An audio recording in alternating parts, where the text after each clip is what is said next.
Okay, this is the second video from section 5.3. We're going to pick up where we left off on the last video, which was pertaining to tree diagrams. Okay, again, tree diagrams are useful when we're talking about a sequence of events. Something happens first, then something happens second. It is a really great idea to draw a tree diagram because it can make answering the probabilities a little easier. So here we have a junk drawer. It says there are 4 good batteries and 6 dead batteries in the junk drawer. They are mixed visually and they are indistinguishable. Suppose that you randomly select batteries from the drawer without replacement. Okay, so when we pull a battery out, we are then not going to put that battery back into the junk drawer.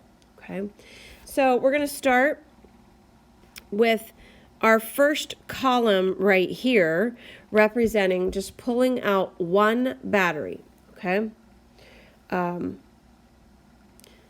so it says find the probability that you get a good battery on the first pick and a bad battery on the second pick. Okay, so this makes it sound like we're going to be drawing 2 batteries from the drawer. Okay, so when I pull one battery out, my options are I have either gotten a good battery or I have gotten a bad battery. On the branch, I'm going to write the probability of me selecting a good battery from the junk drawer.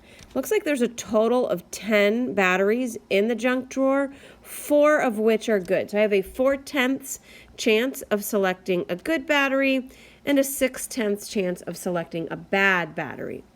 Okay, from there, I'm going to create a second column, which represents my second pick. So I could, after having chosen a good battery, I could have my second pick also be a good battery, or the second pick could be a bad battery. Okay, same thing from this scenario. My first pick could be a bad battery, followed by a good battery, or a bad battery followed by a bad battery. Okay. Now, here's where we want to be careful when we're filling in these probabilities, because remember, we are not replacing that first battery that we selected. So here we are assuming that we selected one of the 4 good batteries. So if a battery has already been chosen, all the denominators for the second pick are going to be 9, because now there are only 9 batteries left in the drawer. But if I follow this branch, I'm assuming I have selected a good battery, so that means my odds now of selecting another good battery, there is 1 less. There is 3 out of 9. However, all 6 of the bad batteries would still be remaining if my first pick was a good, so my second pick, the chances of that being a bad battery is 6 out of 9. Okay, in this scenario, I have 6 out of 10 chances of getting a bad battery. Now, for the second pick to be a good battery, there are still all 4 good batteries available out of 9. And the bad batteries would be, there'd be 5 remaining out of 9. Okay, so I'm going to use this tree diagram to help us answer these questions here underneath. It says find the probability that you get a good battery on the first pick, and I'm going to highlight the word and here, and a bad battery on the second. So this is an intersection problem. I want my first pick to be good and my second pick to be bad. Okay.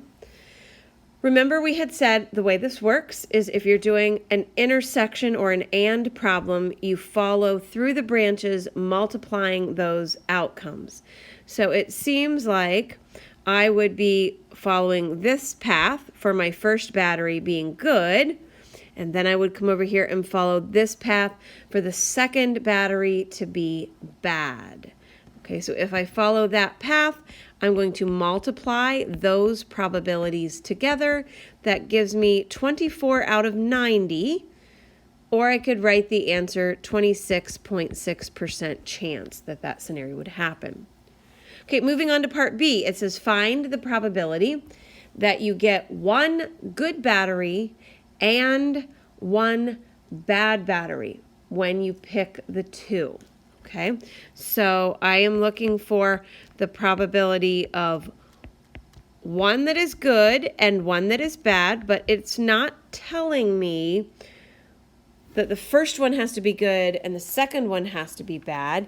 It could be either the first one's good and the second one is bad, or it could be that the first one is bad and the second one is good. So remember this path we highlighted up above here? That represents the probability that the first one is good and the second one is bad. And that would be my answer from part A, which is those two multiplied together. Okay. The other situation where I would have one that is bad and then one that is good would be this situation here where the first one was bad and the second one was good, which would be whatever 6/10 times 4/9 is. So I have two situations over here that both result in one being good and one being bad. So I want to take each of those two situations. I want to add those two scenarios together, and I would get 53.3% would be the likelihood of one being good and one being bad. Okay. Part C says, find the probability that you get 3 bad batteries in a row. Okay. 3 bad batteries in a row. Okay. So this is assuming we're picking 3 times here. Now, I'm just going to say, well, I know I would be right here, okay, because I'm going to follow that bad path, and then I would follow the bad path here, and then there would be another bad path that I would follow here, down this way, okay? Now, keep in mind, if I'm picking a third battery, there's now only 8 batteries left in the drawer. I've picked 2 bad batteries already, so there are only 4 bad batteries left. That means the probability that I've chosen 3 bad batteries would be 6/10 times 5/9 times 4/8 for a total of 16.7%. Okay, I guess I had that here as well. We could see that. I need to just kind of put what our probabilities are on these lines. So I'm going to go ahead and fill that in quickly.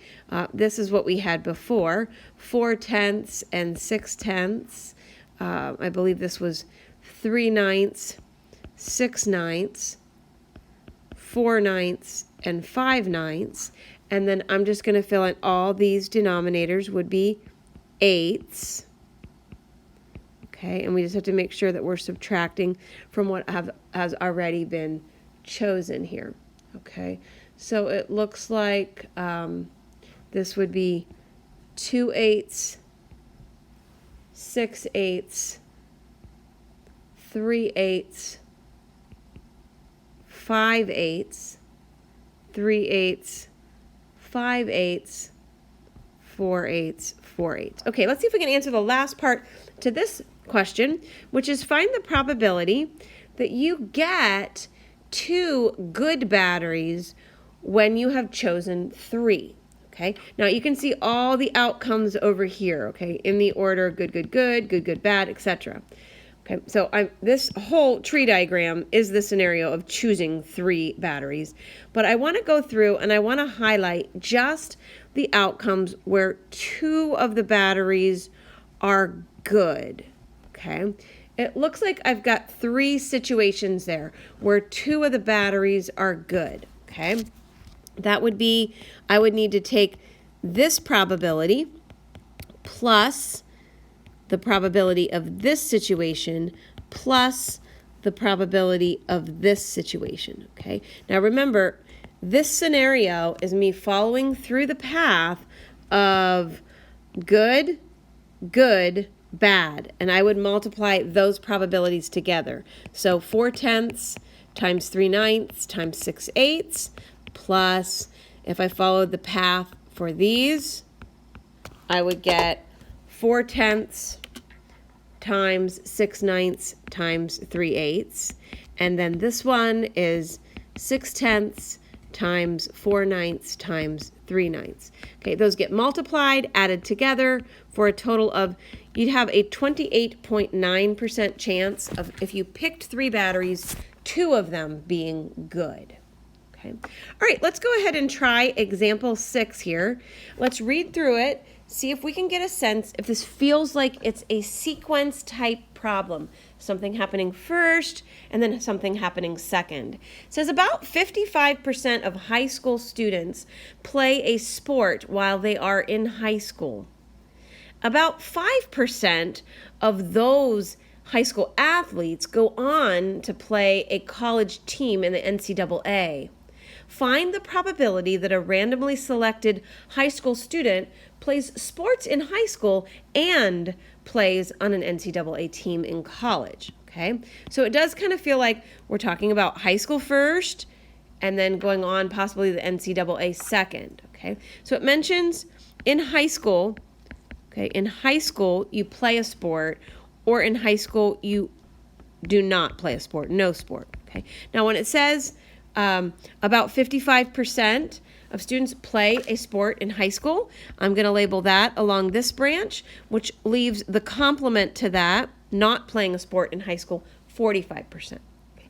Then we read on, it says about 5% of these athletes, so it's talking about if you played a high school sport, then 5% of those individuals go on and play a sport in the NCAA, okay, which would mean that 95% of those high school athletes do not go on and play in the NCAA. We don't have information for, if you didn't play a sport in high school, what the odds of you going on then and playing in a college team would be. I wouldn't think that would be very likely. But that information is not provided for us, so I'm not going to be able to draw branches off of this. Okay, we are looking for the probability that a randomly selected high school student plays a sport in high school, there's the word and, plays a sport on an NCAA team. Okay, so I'm going to use proper labeling here. Okay, we're talking about a high school sport and NCAA. Okay, so I'm going to, when it's an and statement, we're going to flow across the branches, high school sport and NCAA, and I'm going to multiply those two probabilities together to get an answer of 2.75%. Okay? All right. Let's go ahead and take a look at just this next example, and that will bring this video here to a close. Talking about Chris Hale, it says that she hits the snooze bar on her alarm clock on 60% of the school days. Okay, now I'm going to read on here. Part A says to list the given probabilities using proper math notation. So as we read it, let's go ahead and kind of label what we know here. It mentions that Chris hits snooze 60% of the time. Okay, so there's where we're going to label that piece of information. It says if she doesn't hit the snooze bar, there is a 90% probability that she makes it to class on time. Now, what they're telling you there is they're giving you a conditional probability. They're saying, given, that's the if, given that she doesn't hit the snooze bar. So I'm going to say, given doesn't hit snooze, there is a 90% chance that she makes it to class on time. Okay, so we're saying, given she doesn't hit snooze, the probability that she makes it on time is 90%. Okay, and then the last part says, however, if she does hit the snooze bar, there is a 70% probability that she makes it to class on time. So now we're saying, given that she hits snooze, we're looking at 70% odds that she is on time. Okay. This next part is asking us to draw a tree diagram to show this situation. Okay. So the first scenario is either she hits snooze or she doesn't hit snooze. Okay, now let's look at the given probabilities, see if we can fill this in. It tells us here the odds of her just hitting snooze is 60%. So I'm putting 60% on that branch and the complement 40% on the branch for doesn't hit snooze. Okay. Then what we have happening after that is she is either on time or she is late. Oops, sorry. Or she's late, or you could say not on time. Okay, so we've have her either being on time or not on or late for each of those scenarios. Now let's fill in what we know. Given she doesn't hit snooze, that's taking me down this path. The probability that she is on time, that's this branch here, is 90%. So I'm putting 90% on that branch, okay? Which means the other 10% would be on this branch here. Okay, each of the two branches have to total 100%, okay? Okay, then it says, given that she hits snooze, so now I'm on this path, there's a 70% chance that she is on time. So I'm putting 70% on this branch. That leaves me 30% chance that she's late, even if she hits the snooze button. Okay, now I have that built. Let's see if we can answer questions 3, 4, and 5. 3 says, find the probability that Chris Hale makes it to class on time. Okay, so we are looking for the probability that she is on time. Okay, that's just a single outcome. I want to go through here and I want to check off where are we talking about her ending with being on time. We have 2 scenarios where it ends on time, hitting the snooze on time, not hitting the snooze on time. So I'm going to need to take those probabilities, the combination of hitting snooze and being on time, which would be 60% times 70%, plus the combination of not hitting the snooze and being on time, which is the 40% times the 90%. Okay, those get added together for a 78% probability. Okay, now it says find the probability that Chris Hale is late. Okay, your options are, you have 2 options. You could do the same thing that we did up above, only now we're talking about these 2 scenarios. So we could follow the path 60% times 30%. That's one path that leads to late. Or the other path is 40% times 10%, not hitting snooze, but still being late. Okay. If we do that, we get an answer of 22%. Or you could say, look, if the probability of her being on time is 78%, then I could just take 1 minus the probability of her being on time. That would be the complement. And that would get me the 22% as well. Okay, either way is fine. Okay, and finally, we're going to look at a conditional probability here. Okay, this one's going to be a little bit tricky because it's saying to find the probability that Chris Hale hits snooze, and then look at the word if. This is the given. This is the condition. If, I guess this is, I don't know why it says he here. If she is late for class, okay? So I'm going to write out here, we're saying, given that she was late for class, what is the likelihood that she actually hit the snooze button? Okay. Now, where you have to be careful, on the previous video, I had said your conditional probabilities are found in this second column, but that is assuming that the given was something in this first column. If this asked, what's the probability given that they hit snooze, that they would be late, then you just grab the value right here from the second column. If your given is in this second column, you're not going to be able to pull it straight from the tree diagram. You're going to need to use the formula. Okay, think about the formula on the formula sheet for conditional probability. It's an intersection in the numerator, so hits snooze and is late, divided by the probability of the given, which is just the probability that she is late. Okay, now let's look at what this is, because I think we have some of these calculated already.